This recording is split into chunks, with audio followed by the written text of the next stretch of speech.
खुलुमबाय बे बड'लेण्ड इंखं टेलिभिजन दिनैनि रादाबखौ फरायदों आं प्रनय दैमारि दिनैनि गाहाय रादाबाव दङ हाग्रामा महिलारिया हेलिकप्टार उरायजेनबाय बिजाथिखौ लानानै बीजेपी UPPL नि गेजेराव जेबो एना-एनि जायाखै पानेरि ओनसोलाव लोंग्रा दैनि जेंना आरो हाग्रानि मैदेरनि जेंनाखौ सुस्रांनो बिस्वजित दैमारिनि रादाय BPF नि दैदेनगिरिया UPPL आव हाबदों गिबि मन्त्रि सर्बानन्द सन'वालनि गासै सम्पथिया 3,27 लाख साहा लेबारनि मजुरि बारायनायखौ दोनथ'नो गौहाटी गोजौ बिजिरसालिनि बिथोन चिराङाव हाथियार बुरखांदों इन्डियान सुपार लीग ISL आव मैया एटिके मोहन बागान FC आ देरहानो हादों अल एलाइट रेसलिंआव जयेन जाबाय WWE नि बारग' स्टार क्रिस्टियान केजआ गोदानै फैनो गोनां साद' आइजोनि साहसिखौ लानानै लिरनाय तारिनि सावथुननिफ्रायनो बलिउडआव आगान होसिगोन आरुषि निशंकआ दानिया आबुं रादाब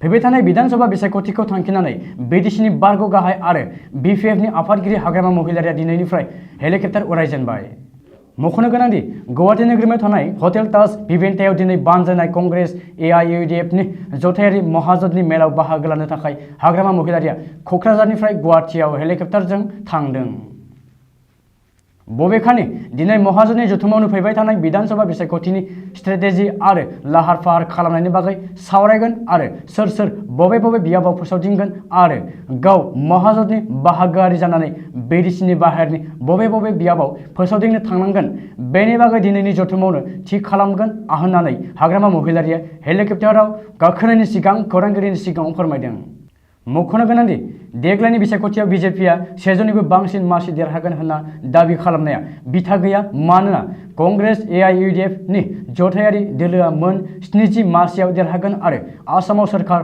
दागोन होननानै दाबि खालामदों हाग्रामा महिलारिया बेजों लोगोसेनो BPF दोलोआ नैथि खोन्दोनि बिजाथिफोरनि फारिलाइखौ 15 मार्चनि गेजेराव फोसावगोन होननानैबो हाग्रामा महिलारिया खौरांगिरिनि सिगाङाव फोरमायदों बिजाथिखौ लानानै BJP आरो UPPL दोलोनि गेजेराव जेबो एना-एनि जायाखै बे बाथ्राखौ बुंदों BDC नि लेङाइ गाहाय मावफुं सोद्रोमा आरो 69 नं उदालगुरि बिधानसभा मासिनि UPPL दोलोनि बिजाथि गबिन्द चन्द्र बसुमतारिया मख'नो गोनांदि गलायगावआव बानजायनाय UPPL दोलोनि मोनसे फोसावदिंनाय हाबाफारियाव बाहागो लानानै गबिन्द चन्द्र बसुमतारिया UPPL आरो BJP नि गेजेराव बिजाथिखौ लानानै जेबो एना-एनि जायाखै होननानै फोरमायदों गबिन्द बसुमतारिया बेखौबो बुंदों दि BDC आव UPPL दोलोआ BJP जों जथायै सोरखार दादों बेनिखायनो मोननै दोलोजों BDC नि सिङाव थानाय मासिफोरखौबो रानलायनाय जादों बेबादि थासारियाव बिजाथि मोननो लुबैग्रा दैदेनगिरिफोर आरो मददगिरिफोरा बिजाथि नागिरनानै एसे एनै बोराबनाय जाखागोन नाथाय समजों लोगोसे बिजाथि नागिरनानै UPPL दोलोनि सानैसो दैदेनगिरिफोरनि बोराबखांनाया साननैसोनि उनाव मोजां जाफिनगोन होननानैबो BDC नि लेङाइ गाहाय आरो उदालगुरि बिधानसभा UPPL दोलोनि बिजाथि गबिन्द चन्द्र बसुमतारिया बुंदों 64 नं पानेरि बिधानसभा बियाबाव BJP निफ्राय टिकेट मोननो हानाय रायजो सभानि MP बिस्वजित दैमारिया गोख्रों बिसायख'थि फोसावदिंनायखौ जागायबाय UPPL नि सोद्रोमा आरो मददगिरिफोरा पानेरि बियाबखौ BJP नो हगारनानै होनायखौ खुद्रिना गोख्रों सोमावसारनाय हाबाफारि लाना फुनाय समावनो बिस्वजित दैमारिया पानेरि दावबायहैनानै गावनि फोसावदिंनायखौ जागायदों UPPL दोलोनि दैदेनगिरि सोद्रोमाफोरखौ लोगो हमहैनानै ओनसोलनि जौगाखांनाय आरो रैखाथिनि माखासे रादायफोर होदों मख'नो गोनांदि देग्लायनि बिधानसभा बिसायख'थियाव BJP UPPL मासि रानलायनानै बाहागो लागोन बेनिखायनो गावनि देरहासारनाया रोखा होननानै बिस्वजित दैमारिया दाबि खालामदों बेजों लोगोसेनो बे समाव BJPखौ होबथानो हानाय मोनसेबो राजखान्थि हान्जा गैया होनना दाबि खालामनानै बिस्वजित दैमारिया बुंदों दि BPF नि गोबांसा दैदेनगिरि आरो मावथिफोरा थाबैनो BJP आव हाबसिगोन आरो BPFआ जोबोर खम समनि गेजेरावनो जोबस्रांनायनि लामायाव बबेखानि बिसायख'थि देरहानायनि उनाव गिबियाव पानेरि बियाबनि जौगाखांनायनि खामानि मावगोन आरो बेनि उनाव आसाम जौगाखांनायनि बागै खामानि मावगोन होननानै बिस्वजित दैमारिया खौरांगिरिनि सिगाङाव बुंदों मख'नो गोनांदि BJP नि MLA महरै देरहानायनि उनावनो पानेरि बियाबनि रायजो राजाफोरनि गाहाय जेंना जेरै गोग्गो लोंग्रा दैनि जेंना आरो हाग्रानि मैदेर आरो सुबुंनि गेजेराव जाफ्लेबाय थाग्रा दावहानि जेंनाखौ सुस्रांगोन होननानै BJPनि बिजेथि आरो रायजो सभानि MP बिश्वजित दैमारिया रादाय होदों। विधानसभा बिसायख'थिनि सिगां हाग्रामा महिलारिया दैदेननाय BPF दोलोनि गेदेर खहा। तामुलपुर जिल्ला BPFनि मावफुं आफादगिरि आदित्य सिंहआ दिनै BPF दोलोखौ नागारनानै UPPLआव जयेन जाबाय। तामुलपुर जिल्ला BPFनि मावफुं आफादगिरि आदित्य सिंहआ दिनै फुङाव BDCनि गाहाय प्रमद बर'नि नुजाथिनायाव UPPL दोलोआव जयेन खालामो। तामुलपुराव थानाय प्रमद बर'नि न'आव बानजायनाय UPPL दोलोनि मोनसे मेलाव दिनै आदित्य सिंहआ UPPLआव उदाङै जयेन खालामो। मिथिनो हानाय बादिब्ला आदित्य सिंहआ फैबाय थानाय विधानसभा बिसायख'थियाव तामुलपुर विधानसभा मासिनि थाखाय BPF दोलोनिफ्राय टिकेट दाबिदोंमोन। नाथाय गावदि टिकेट मोननाय नङा बे रोखा जानायनि उनावनो आदित्य सिंहआ BPFखौ नागारनानै UPPLआव हाबफैयो आरो BPF दोलोआव नांगौबादि मान मोनाखै आरो हाग्रामा महिलारिया रांनि लिरथायजोंसो टिकेट होदों होननानै गोख्रों अजद होदों। ओरैहाय आदित्य सिंहआ BPF नागारनानै UPPL दोलोआव जयेन जानायाव UPPL दोलोआ बांसिन गोख्रों जागोन होननानै बुंदों BDCनि गाहाय आरो UPPL आफादगिरि प्रमद बर'आ। आसामनि गिबि मन्त्रि सर्बानन्द सन'वालनि गासै सम्पथिया नोगोद 3,17 लाख रां। गिबि मन्त्रि सर्बानन्द सन'वालआ गावनो बे रिपर्टखौ बिसायख'थि आय'गनो होदों। मख'नो गोनांदि मंगलबारखालि गिबि मन्त्रि सर्बानन्द सन'वालआ माजुलि बियाबनि थाखाय नमिनेसनलाइ गथायबाय। नमिनेसन होनायाव गिबि मन्थ्रिया कर्ट एफिडेभिटनि जोहै गावनि सम्पथिखौ फोरमायथिनाय बादिब्ला बिथांनि गासै सम्पथिया 3,17,394 रां। मख'नो गोनांदि थांनाय 2016 मायथाइनि रुजुनायाव सर्बानन्द सन'वालनि सम्पथिया 1.32 कोटि रां बांदों। रिपर्ट बादियै बे समाव गिबि मन्त्रि सर्बानन्द सन'वालनि आखायाव नोगोद 39,030 रां दं आरो गुबुन गुबुन मोनबा बेंक एकाउन्टआव नोगोद 38,02,498 रां डिप'जिट दङ। सर्बानन्द सन'वालआ अइल इन्डिया लिमिटेडआवबो 13,4690.70 रां शेयार दङ। बेजों लोगोसेनो बिथांहा 43,26,461 रांनि LICबो दङ। गिबि मन्त्रि सर्बानन्द सन'वालनि मुङाव डिब्रुगड़आव आबाद फोथारबो दङ। आथिखालाव बेनि बेसेना 36.2 लाख रां। मख'नो गोनांदि गिबि मन्थ्रिनि मुङाव डिब्रुगड़ आरो गुवाहाटी नोगोरमायाव गंनै बिल्डिंबो दङ, जायनि बेसेना 64.75 लाख रां आरो 1.2 कोटि रां। साहा लेबारफोरनि सानफ्रोमबोनि मजुरि बारायनायखौ दोनथ'नो बिथोन होदों गुवाहाटी गोजौ बिजिरसालिया। भारत हादरनि साहा आफादजों लोगोसे गुबुन गुबुन मोन 17 साहा कम्पानिफ्रा होनाय रिटेन पिटिशननि सायाव मंगलबारखालि राय होनानै गुवाहाटी बिजिरसालिया आसामनि साहा लेबारफोरनि मजुरि बारायनायखौ दोनथ'नो बिथोन होदों। मख'नो गोनांदि विधानसभा बिसायख'थिनि नटिफिकेशन फोसावनायनि सिगांनो थांनाय 23 फेब्रुवारि खालारखालिसो आसाम सोरखारा सानफ्रोमबो साहा लेबारफोरनि सानसेनि मजुरिखौ 167 रांनिफ्राय 50 रां बारायनानै 217 रां खालामना होदोंमोन।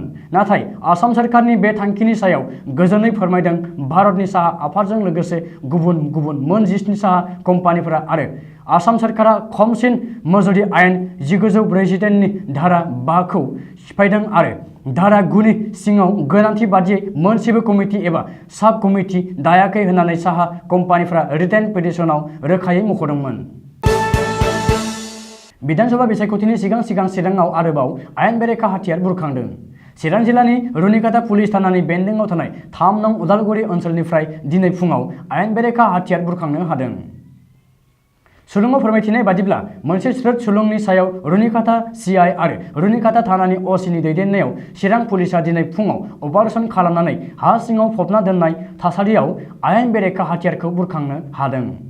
पुलिसनि रिपर्ट बादियै 3 नं उदालगुरि ओनसोलनिफ्राय दिनै गंसे AK सिरिजनि राइफल, गंसे AK राइफलनि मेगजिन, गंथाम 7.63 mm पिस्तल आरो बेनि गंथाम मेगजिन, थरथाम गोगो गुलि आरो AK सिरिजनि थर 90 गोगो गुलि, 9 mm नि पिस्तलनि थर 5 गोगो गुलिखौ बोखांनो हायो।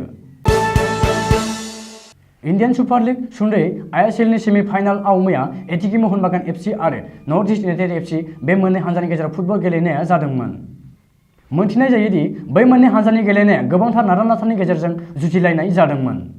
मख'नो गोनांदि मैयानि गेलेनायाव एटिके मोहनबागान एफसीआ नर्थ इस्ट इउनाइटेड एफसीखौ गलनै बल सोनो हादोंमोन आरो नर्थ इस्ट इउनाइटेड एफसीआ एटिके मोहनबागान एफसीखौ गलसे बल सोनो हादोंमोन। अदेबानि मैयानि गेलेनायाव एटिके मोहनबागान एफसीआ नर्थ इस्ट इउनाइटेड एफसीखौ गलनै बल सोनो हानानै मैयानि गेलेनायाव देरहासार जानो हादों।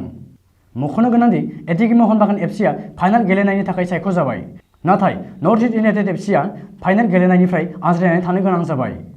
सुलुङाव फोरमायथिनाय बादिब्ला इन्डियान सुपार लिग ISLनि फाइनाल गेलेनायखौ फैगौ 13 मार्च खालि गेलेहोनो थाखाय खालार थि खालामनाय जादों।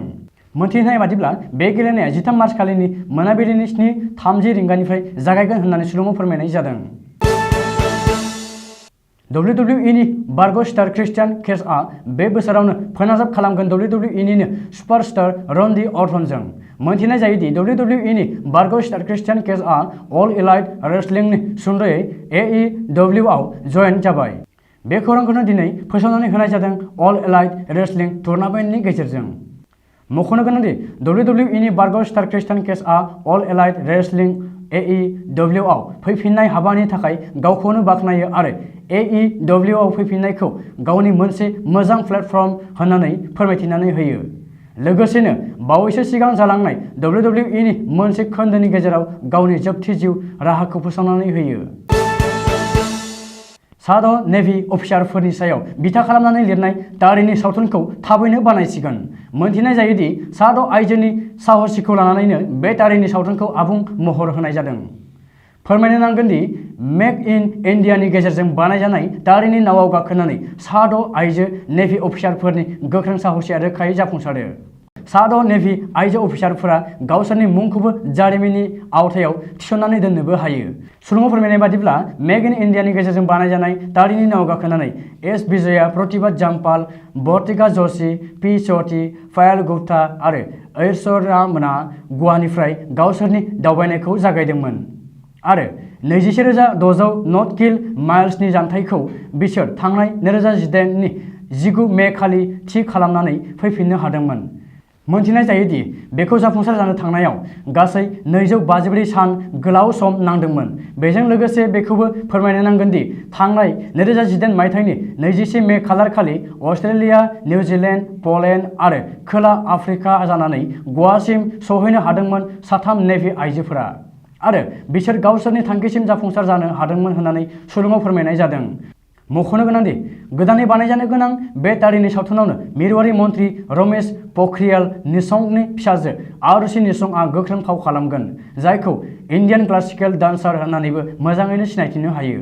मोनथिनाय जायोदि आरुषि निशंकआ बे तारिनि सावथुननिफ्रायनो बलिउडआव आगान होजेनगोन। बे बाथ्राखौ थांनाय समबारखालि एबा दाखालिसो जालांनाय हारिमायारि आइजो सानखालि फोसावो मिरुआरि मन्थ्रि रमेश प'खरियाल निशंकनि फिसाजो आरुषि निशंकआ। दिनैनि रादाबा एसेनोसै, गोजोन्थों।